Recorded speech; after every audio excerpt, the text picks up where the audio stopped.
Thank you so much Rashmika. మొత్తం కబుర్లు చెప్పేస్తున్నాడు అసలు ఇక్కడ నుంచి నిలబడి. ఒక్కళ్ళే రండి.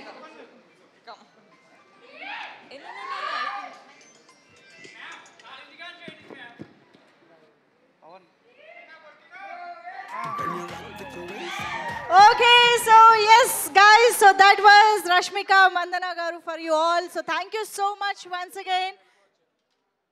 Thank you so much, and team members andarki all the very best.